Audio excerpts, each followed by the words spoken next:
Hoje eu vou falar de castidade. Só de ouvir falar o nome, muita gente já vai sentir vontade de dar risada. E por que vai sentir vontade de dar risada?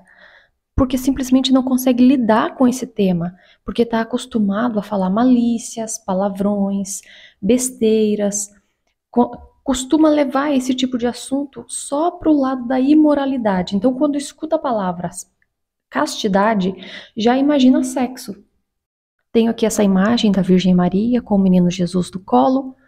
Muita gente se diz devoto de Maria, mas adora falar uma imoralidade, adora debochar de quem costuma falar que tenta viver a castidade, seja no casamento, seja como solteiro, seja um padre, seja uma freira. A pessoa ouve a palavra castidade e já logo imagina besteira. É como se estivesse fazendo uma falta de alguma coisa na vida de quem é casto. O que seria a castidade? É viver de forma limpa a sua sexualidade. A não praticar para quem é solteiro e para quem é casado, praticar de forma santa, de forma limpa, sem pornografia, sem buscar diversão com isso, sem, pode parecer estranho, mas sem acrescentar objetos que tentam estimular esse tipo de coisa. É muito fácil você falar de castidade dentro da igreja. Talvez dentro de um convento, dentro de um seminário. Mas como é falar de castidade num ambiente de trabalho? Eu já passei por várias empresas e em todos os lugares onde você ouve essa palavra, você vê que surge um pouco de deboche. Para o vídeo não ficar muito longo, eu vou dividir esse assunto em algumas partes. Então hoje eu vou fazer tipo uma introdução nisso. Eu gostaria de começar perguntando se você sabe o que são costumes, valores, crenças, a cultura que cada pessoa desenvolve na sua casa, coisas que você define como bom, mal, feio, bonito, agressivo ou não. Isso pode depender da forma como você vê o mundo, o ambiente onde você foi criado, as coisas que você assiste, a inclinação que você tem para uma coisa ou para outra. Então, algo pode parecer ofensivo para você, ou pode parecer um assunto para ser tratado com deboche, principalmente se você achar um grupinho que vai te ajudar nisso, ou aquilo pode ser. Um assunto pode ser algo bom para você, mas isso depende muito, às vezes, da sua cultura, aquilo que você está acostumado a consumir. Muitas pessoas, por exemplo, Santo Agostinho, ele viveu uma vida depravada. A mãe dele orou muito por ele. E de repente, ele simplesmente foi descobrindo Deus. Talvez pela intercessão da mãe dele, e ele também foi buscando. Quem nunca leu a vida de Santo Agostinho, tenta ler para ver. É muito bom e ver que de um homem que só vivia no pecado, ele simplesmente se converteu e ensinou muito. Eu não gostaria de falar desse assunto como se eu fosse uma pessoa religiosa falando, mas tentar falar isso da forma mais, assim, de quem vive no mundo mesmo, porque eu trabalho fora de casa, tenho a minha vida de ir para a igreja, mas eu convivo no meio do mundo. Então eu não gostaria de tratar desse assunto falando de uma forma muito religiosa. Eu já gravei um vídeo falando que eu tive problema com zumbido. Quando você começa a fazer um tratamento de zumbido, os médicos costumam tirar algumas coisas de você. Por exemplo, o café, o excesso de açúcar, alguns alimentos. E depois de um tempo de parar de comer açúcar, você descobre que aqueles docinhos que você gostava, que são bem doce mesmo, tipo um doce de abóbora, um doce de leite, ele parece que se torna meio agressivo para você. Você pensa, nossa, como eu consegui comer isso por tanto tempo? Mas essa abstinência te ajudou a perceber que aquilo que parecia algo que você nunca ia conseguir parar de comer, aquilo já não te faz mais tanta falta. Você muda a sua visão, você muda a sua percepção. E aí, na verdade, quando você entra para uma vida mais de igreja, uma vida de castidade, o deboche das pessoas já não tem mais valor para você, porque você encontra uma paz tão grande em Deus que você fala: eu prefiro viver assim, porque eu encontrei tudo que me preenche está exatamente, estava sempre aqui na igreja, nas abstinências, na mortificação daquilo que é prazeroso o tempo todo. Não há necessidade de buscar o prazer em tudo, em alimentos, em sexo, em diversões exageradas que acabam com o seu dinheiro, acabam com a sua vida financeira, só te leva para mais amigos que muitas vezes vão te ajudar a gastar dinheiro, sabe? Viver a castidade é muito bom, você vai começar a abrir os olhos e ver as coisas de uma maneira bem mais madura, e quando você percebe aquelas piadinhas, sabe? Que muitas vezes, se você falar, por exemplo, eu comi tal coisa e tava duro, aí a pessoa já olha e fala, tava duro, é ridículo, entende? Quem tá dentro da igreja não entende isso, mas quem convive é cansativo você ouvir isso o tempo todo. Mas quando você fala que você está vivendo a castidade, aí começam a surgir as pessoas mais estranhas. Eles não percebem que eles são estranhos, eles acham que o estranho é você. Mas começam a surgir, por exemplo, no meio das mulheres. Elas começam a olhar para você com deboche e uma cutuca a outra. Você percebe as risadinhas. Sabe, parece que está faltando uma coisa na sua vida que na vida delas não pode faltar.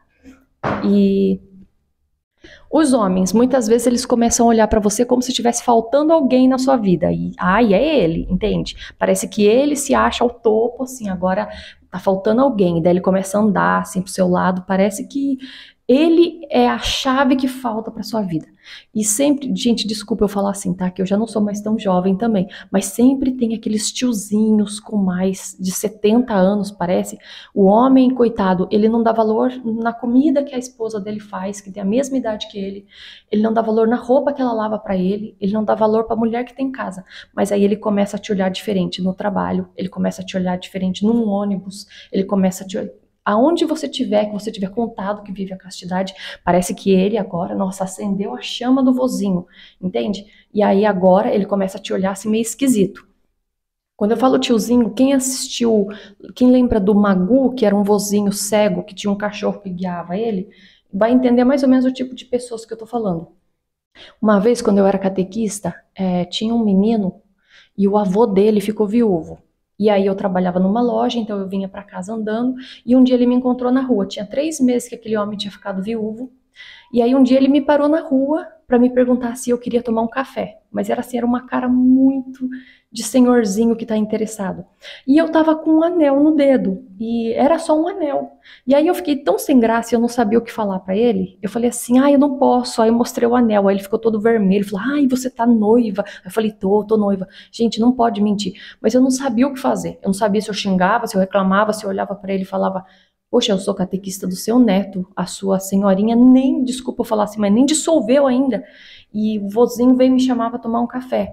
Então a pessoa sabe que você é de igreja, sabe que você tá sozinha. No caso, ele achou que eu tava noiva. Mas não é assim, sabe? Eu acho que tinha que respeitar as pessoas. O fato de alguém dizer que tá vivendo a castidade não significa que tá faltando alguma coisa na vida dessa pessoa. Talvez ela esteja muito bem resolvida com tudo isso. Muitas pessoas não conseguem entender que a minha vida está completa sozinha, porque elas estão olhando para mim, mas vendo elas. Então elas falam assim para mim: "Nossa, você está sozinha? Eu não consigo ficar sem". Então você percebe que tem um eu. Eu não consigo ficar sem. Ela fala de mim olhando para ela. Dá vontade de olhar e falar assim: "Você não precisa sofrer imaginando que está me fazendo falta, algo que na verdade está fazendo falta para você. Mas essa pessoa, ela pensa que faz falta para ela porque ela nunca tentou viver a abstinência. Gente, eu realmente estou em paz. Ninguém sente frio, fome com a mesma intensidade, entende? Então, às vezes, as pessoas não conseguem ficar sem de jeito nenhum, vive uma vida depravada e ela acha que a vida das pessoas tem que ser idêntica a delas. Gente, às vezes a pessoa que está vivendo a castidade, ela não está sofrendo, seja marido, mulher, seja jovens solteiros, sejam namorados que estão tentando viver de forma santa, sejam padres, freiras. E até porque muitos mosteiros, por exemplo, eles têm trabalhos bem árduos, eles têm... Eu vou falar disso mais vezes no outro vídeo, para esse aqui não ficar muito longo. Mas eles levantam cedo, eles oram muito, então acaba gastando essa energia em outras coisas. Em outras coisas mais inteligentes, sabe? Que acrescenta. Porque a pessoa que vive só disso também, você percebe que não tem muito o que conversar. Como eu já disse, qualquer coisa que você fala, se escureceu o tempo, já fala, ficou escuro. E assim, são sempre aquelas vozes, aquelas mesmas piadas, aqueles mesmos comentários, não muda nunca. Como o meu vídeo já está indo para 10 minutos, eu vou fazer essa leitura aqui, que é do livro de Eclesiástico. Vai começar aqui no finalzinho do 22, começar aqui no 23. Quem irá colocar um guarda na minha boca e um lacre de prudência nos meus lábios, para eu não cair por culpa deles e a minha língua não me arruinar? Senhor, Pai soberano da minha vida, não me abandones ao capricho deles e por culpa deles não me deixe cair. Quem irá dar chicotadas em meus pensamentos e disciplinar a minha mente com a sabedoria, para que os meus erros não sejam poupados e as culpas deles não sejam toleradas? Dessa forma, os meus erros não se multiplicarão e os meus pecados não se avolumarão. Não cairei diante dos meus adversários, e meu inimigo não se alegrará às minhas custas. Senhor, Pai e Deus da minha vida, não permitas que o meu olhar seja altivo. Afasta de mim os maus desejos, que a sensualidade e a luxúria não me dominem. Não me entregues ao desejo vergonhoso. A verdade, meus irmãos, é que a gente vai estar sempre tendo algum título. Se você é casto, você vai ter títulos e vão debochar da sua cara. Se você se entrega a esse tipo de vida depois de ter sido casto, aí vão olhar para você e vão falar assim: nossa, mas cadê a santinha? Nossa, mas não era santinho, viu? Que pegou a coisa, gostou da coisa. É, só precisava começar para ver o que é bom. Olha, o que é bom, como eu já disse, varia do gosto de cada um. Então, o que é bom para você pode não ser bom para mim. Eu sou uma cristã que acredita que existe céu, inferno e que cada um vai para um lugar, porque tem cristão que é ateu. Ele diz que é cristão, mas ele não acredita nesse tipo de coisa, que existe um lugar que é a morada eterna. Se você pensa em viver a castidade, mas não sabe por onde começar, olha para Santo Agostinho. O meu vídeo está ficando muito longo, eu vou falar disso em outros vídeos para não ficar tão grande assim. E por hoje é isso. Fica com Deus, a paz de Jesus, que o Espírito Santo te guie e tenha muita paciência com quem não vive a castidade. Até o próximo vídeo.